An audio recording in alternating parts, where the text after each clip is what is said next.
bygg. David Palmer vil gå gjennom dette her I mye mer detalj nå om et halvt minutt eller noe sånt. Så dette fokuset for dagens webinar.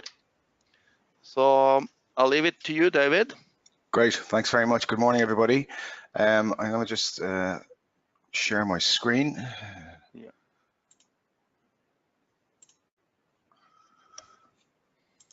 Okay, is that okay, Bart? Can you see that all right? That's fine. Yes. Okay, so good morning. Perfect. I'm sorry, but I couldn't understand what Bart was saying. I don't speak Norwegian, so I'm afraid we have to go into English here, and I'm going to try and speak as slowly as I can, but given the time constraints, we'll see what we can cover within the next half an hour, 30 minutes. So yeah, good morning from, I'm based at, David Palmer is my name. I'm the CEO and one of the founders of FenestraPro. We're based here in sunny Dublin this morning. What I'm going to do is we're going to just kind of very quickly go through a general introduction, set some context in relation to what FenestraPro does in relation to the overall building performance, and again, very much focusing on the facade performance. I'm going to talk about the relevant Norwegian codes, obviously Tech 17, and where we kind of can help you understand your compliance in relation to some of those codes. Then I'll give you an introduction to FenestraPro, FenestraPro for Revit, and as part of that FenestraPro link.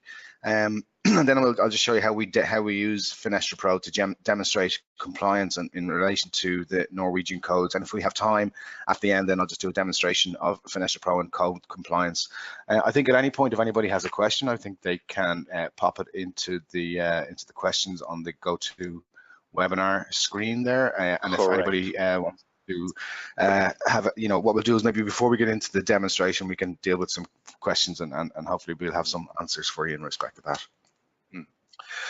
So as a general introduction, FenestraPro is building design software. Now we're slightly different to what you would see there with the likes of Insight 360 and analysis tools, in that FenestraPro is very much focused on the performance of the facade. So strips out a lot of the complexities associated with, the mechanical performance in terms of HVAC and boiler sizes, occupant loads and stuff like that, and just focuses on the performance of the facade. And what we're trying to do is we offer architects a good approach in terms of a balance between understanding those key performance characteristics, being thermal performance and heat loss, passive solar heat gain, and natural daylight. And very much, again, looking at that, when I say a balanced approach, is getting those three things right as you kind of go through the design process. So FenestraPro can be used very early in the process, from conceptual design all the way through to detailed design when you get into more detailed glass specification, for example. Just to set some context, I'm looking at energy use in buildings, and particularly in commercial buildings and residential, in the extent that residential is moving more into kind of fully sealed buildings that are using mechanical ventilation and cooling. If we look at the overall energy use of a building like that, we can see, that heat loss in terms of your U value and thermal performance represents around 12%, and you can see there that the glass itself probably loses half the heat in terms of roof, wall, and floors are 2% each. Windows is 6%, and when you talk about artificial lighting, again, represents around 19% of total energy use. So again, getting your daylight, maximizing your natural daylight is kind of key to reducing your daylight, your artificial lighting requirements, and reduces energy consumption. And then what we talk about, is the fact that 26% is represented by heating and cooling loads. And that means, so if you're maximizing your heat gain without overheating the building, you're reducing your heating loads. And similarly, if you're not overheating the building, you're subsequently reducing your cooling loads. So 57% of the building's energy use is influenced or somewhat driven by the facade itself, and that's where we're very much focused on the facade. And if you think about it two ways, not only is the facade that is the primary moderator between your internal and external environments, but it's also the realization of the building. So what we try and do is we try and provide guidance in terms of your optimal facade design based on what your aesthetic requirements or your design requirements are. So look, we're trying to highlight what the implications of your design decisions in relation to the facade and the glass arrangement on the facade. And really what you're trying to do is maximize your glass to allow for natural daylight and to allow for passive heat gain, but not you know, not have enough glass that, you know, you're within your kind of, and particularly with relation to Tech 17, but you're within that range for your, you know, for your thermal performance, your elemental thermal performance, but you know, and obviously not overheating the building as well. So again, it's a very balanced approach to what we're doing. So in relation to Tech 17, you know, there's a number of areas that we kind of that we help address. So particularly on elemental performance value. So it's quite prescriptive. In other words, it's saying, you know, you have to have for a wall, your maximum U value is 0.18. And so on, and that's how we can fit that information in. In relation to daylighting requirements, so we use a similar design daylight factor. So we focus on, you know, that minimal 2% and the optimal 5% of your external lux levels on the internal planes. So, you know, we provide that information very early in the process as well. How do we do? So our core product is FenestraPro for Revit, and what that means is that we can actually we sit within the workflow. So we're a Revit add-in that lives in Revit. That means we can read from and write directly to the building information model to give that kind of guidance from that early stage.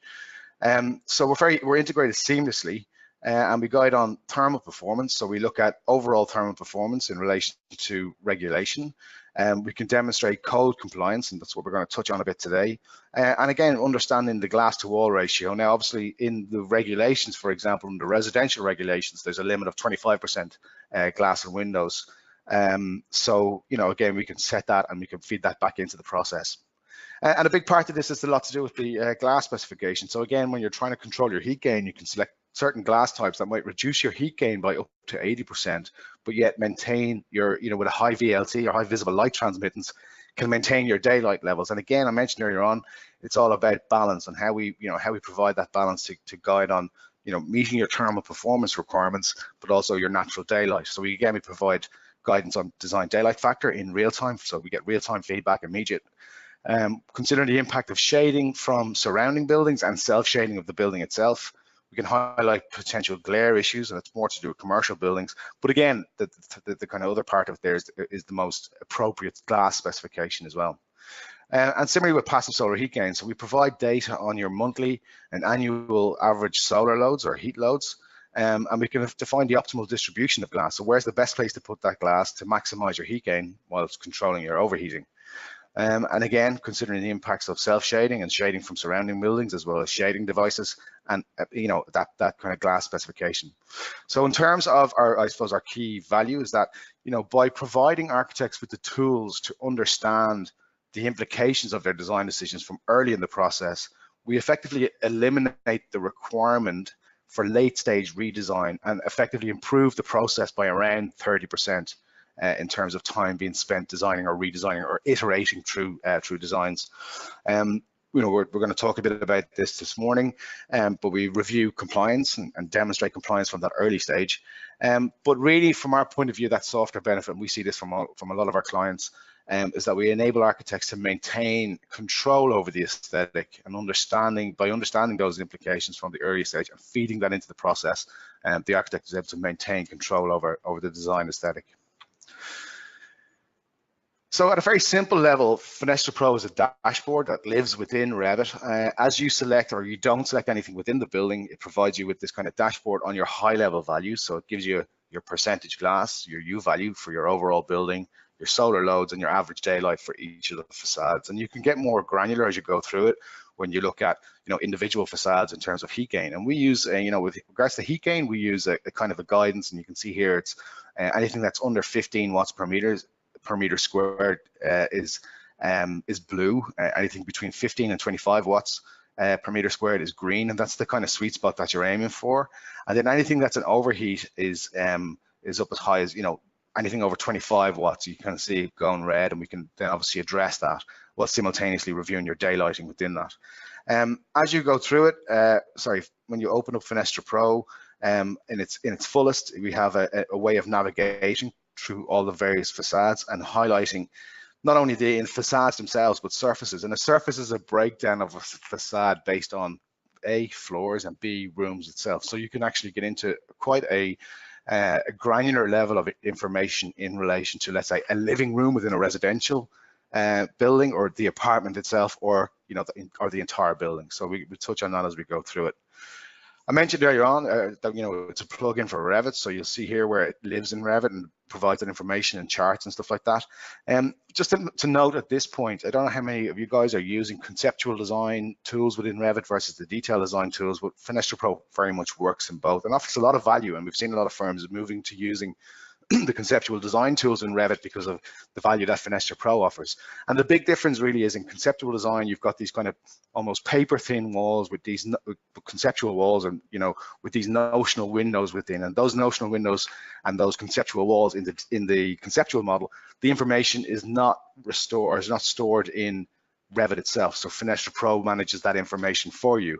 But when you move into the detailed model, the big difference is that the elements and the various components of the facade and on each surface, that data is managed within Revit as part of your analytical property. So your glass specification, your U values for your walls and your roofs and so on. And in which case, FenestraPro is really just reading from the model, and then any changes you're making, it writes it back to the model. And we'll see that as we go through the process. As you can imagine, with that kind of level of understanding of the building, there's a lot of data and analysis that's available. So as part of our latest release, which is now online, we have a way of actually generating HTML reports. So you can provide this data, extract this data from Revit and from FenestraPro and bring it online, where you can actually manipulate the data, present charts, you know, customize charts and present those charts with all that information. And that could be something as simple as daylighting for each surface, and you might have multiple surfaces within the building, or, you know, daylighting compared to heat gain and so on. And you see here some sample charts that we have. And then you can obviously download that information, create your own PDF and print a report on that basis. FenestraPro Link, which is part of FenestraPro for Revit, it's part of the add-in. Within that, you know, we can see what FenestraPro Link is. It's a database, an online database that of glass types in the first instance, that you can search and filter and import and create glass types, and you can search based on, you know, U value versus solar heat gain coefficient versus VLT, and it'll refine a list, and you can select that. And interestingly, you can write that back to Revit. So in 2020, you can customize your own glass types. In Revit 2020, you can customize your own glass types, but in Revit 19 and before that, you can actually just write the information back into what's called your constructions XML file, and I'll show you a bit more about that as we go through it.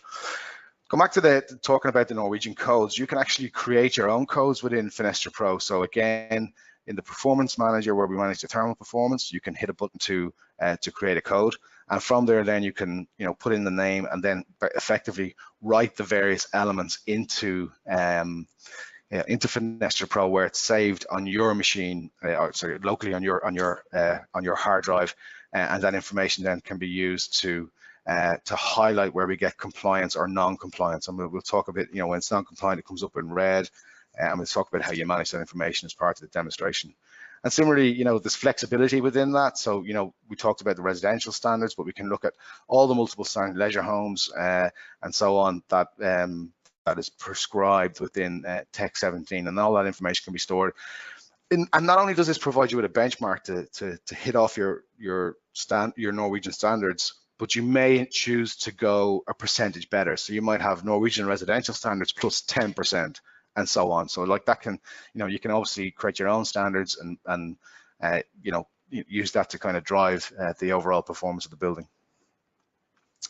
In relation to daylight, I mentioned this earlier on, so you've got that kind of minimum requirement for having at least 2% daylighting. That's 2% of the external lux level. So typically it's around 200 lux would be the minimum requirement. So within FenestraPro, again, you know, we have a constant feedback in relation to what the daylight levels are, and you can see here where we're starting to look at glare issues. It may not be an issue with, for example, residential, but it may be with a commercial building, and that obviously feeds back into that 2%.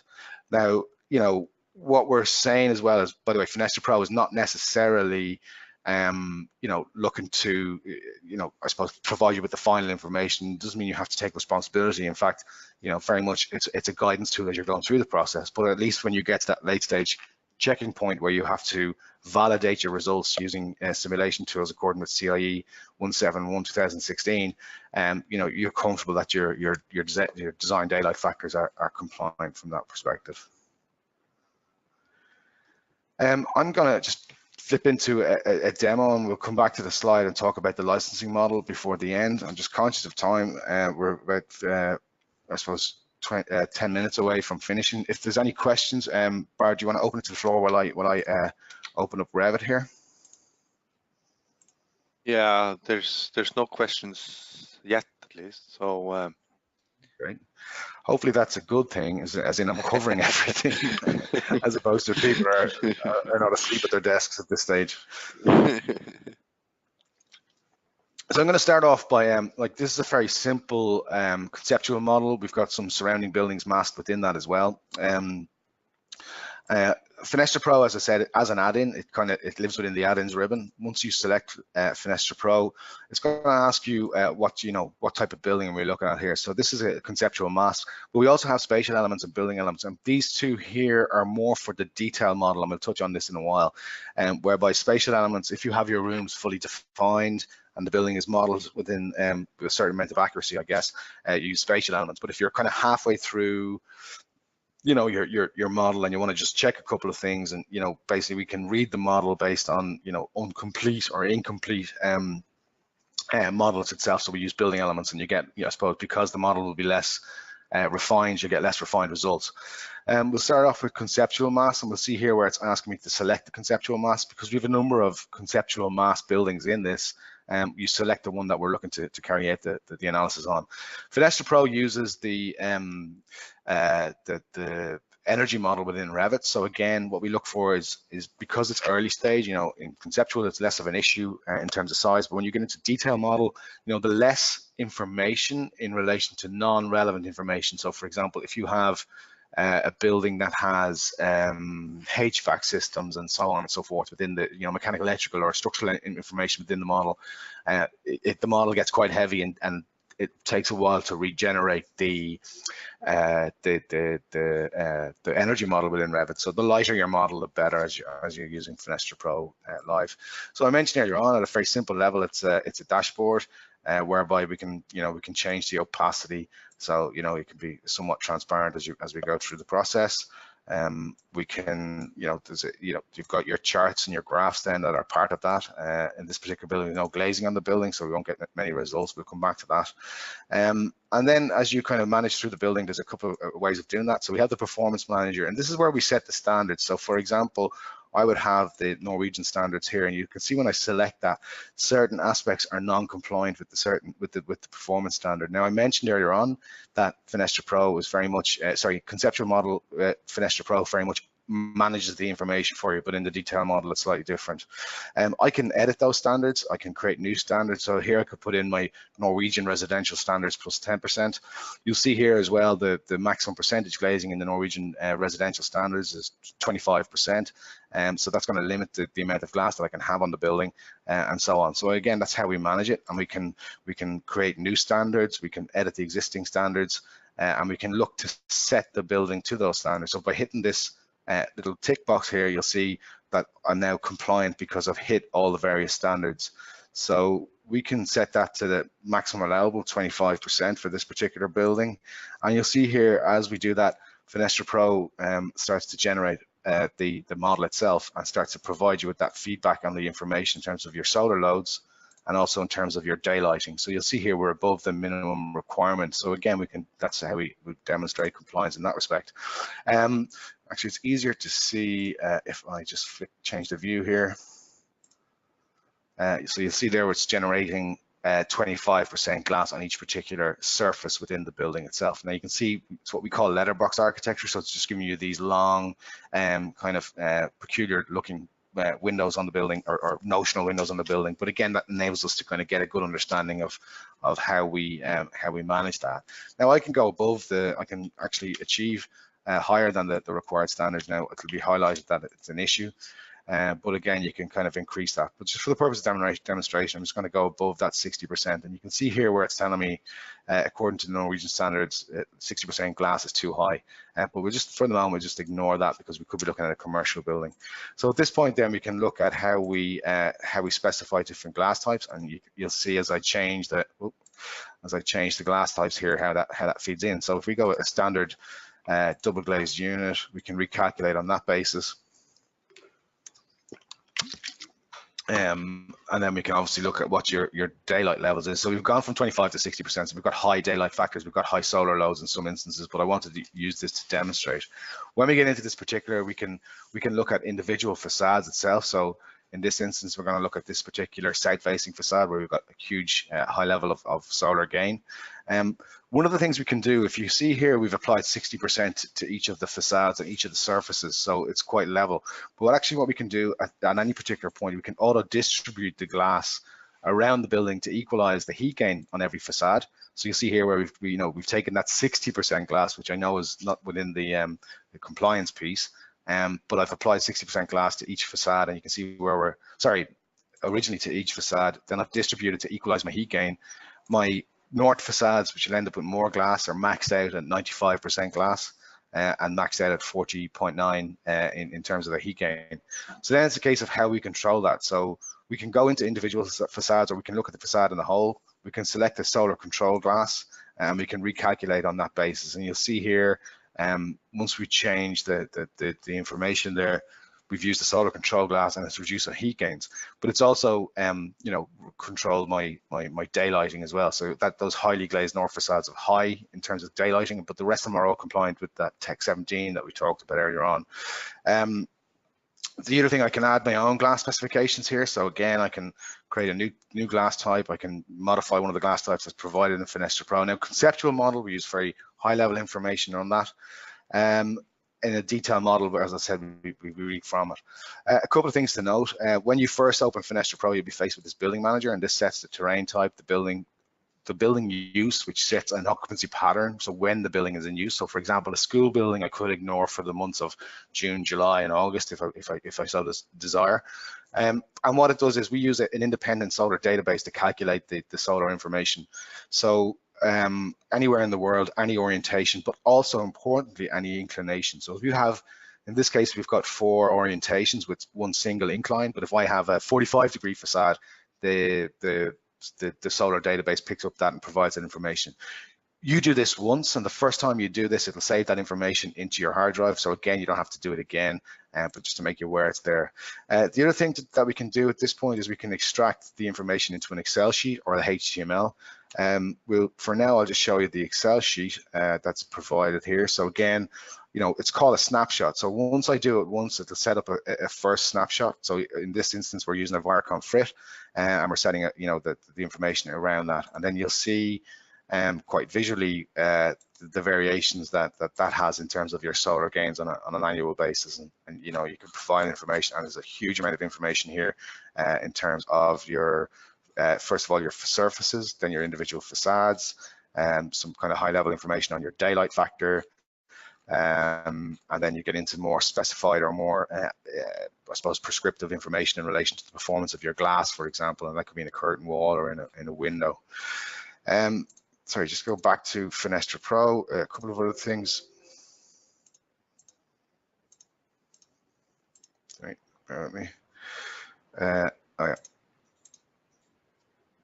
So if we go into FenestraPro, then there's a couple of other things we can do in the detail model. So we can talk about how we manage our heat gains in this particular. You can go granular into individual facades or individual surfaces. We can start looking at different. I can navigate through my facades based on orientations, based on story heights, based on rooms or spaces that are defined within the model. I can also then look at the facade in terms of how we control it. So I can say this facade, actually, I may want to have, it's my main facade, I may want to have 80% glazed facade. I can set that and then, recalculate on that basis, and you'll see the heat gains are going up. And then it's about how we control the heat gains. And this is useful from a residential point of view as well, because we can set in a horizontal canopy and get an idea. Now you'll see here as I generate the canopies, it'll automatically generate them in Revit. So these could be balconies, for example, particularly in residential, or they might be a brise-soleil.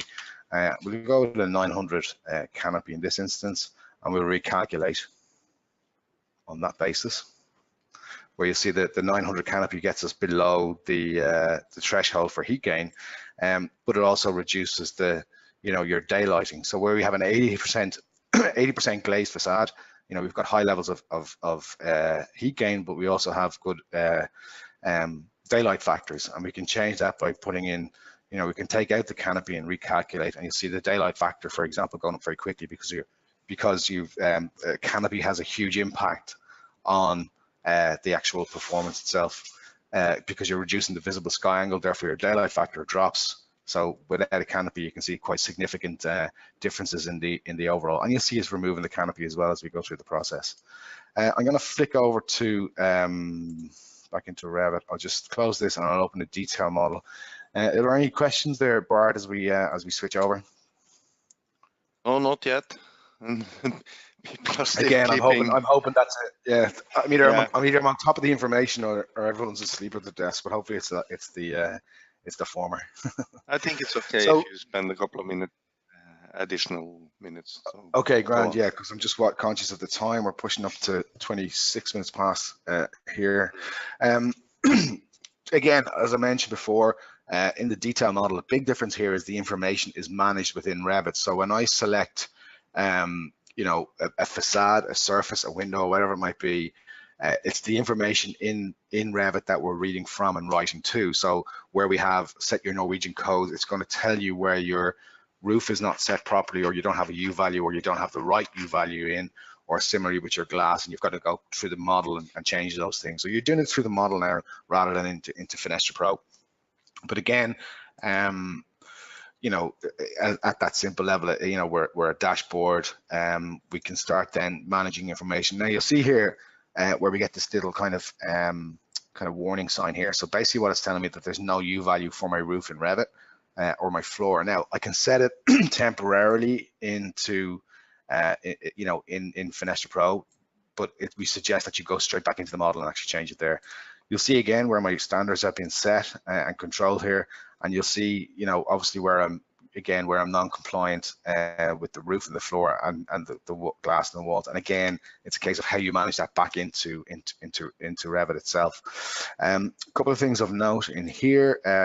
Again, as you start selecting the various elements, you'll see that the information will populate based on what you've selected. So if we select this particular facade, it's telling me that I'm using a generic wall type. It's telling me what my glass type was in that. So all that information, the sub-panels and panels within that are managed here. Again, you'll see where we don't have particular settings for certain glass types. So, if I'm looking at this particular facade here, which is that curtain wall here, I can see, okay, we're looking at this bottom surface. You can see I've got a problem that I've got no analytical property set for my glass. So I can click here and we can use this then to open up the product I talked about earlier on, which is FenestraPro Link. Now this is effectively a database of glass types within our own database. So we have a lot of vitro glass types here, but we also have a lot of generic glass types, which is taken from the LBNL.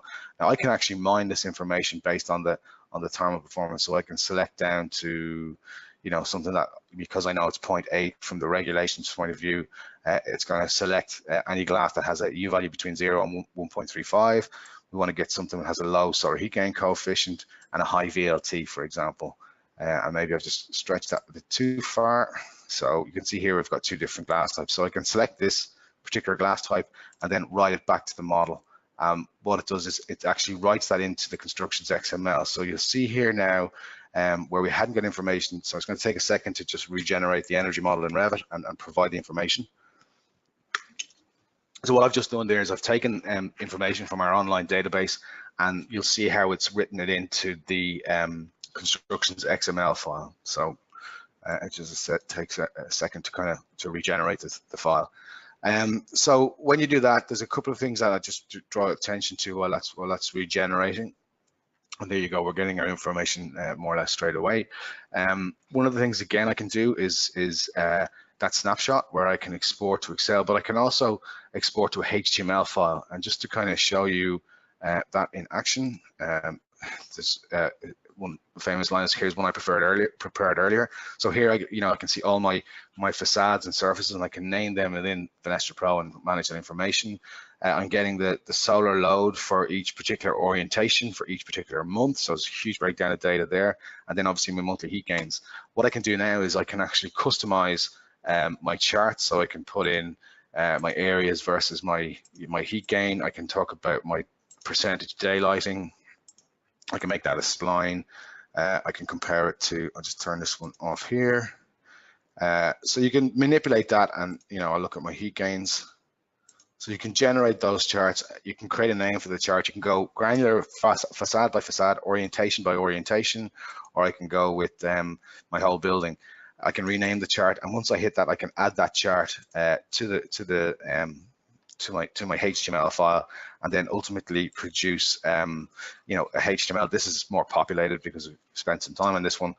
More populated information, whereby you'll see here where we have a comparison between the glazed area, your percentage heat gain, and your solar loads, and your daylighting. So you've got different ways of presenting that information. We have a comparison here on an annual basis between your heat gains and your daylighting.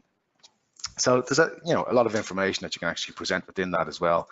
One of the things just to show before I finish up, I'm just conscious that we're just a little bit tight on time here. As mentioned, you can navigate through your facade. You can also select your facades within Revit, and we'll pick that up. So like we might have a particular facade here that we can select that facade, which has no glass on it, as you can see, and it's telling me it's facade 5. Now I can rename all these facades myself, and I can create groups. So we might have ground floor retail, which might be, we can group them into a ground floor retail group, and then just focus on those where you might have a higher level of glass or a different type of glass, but you might also include a frit, for example, there.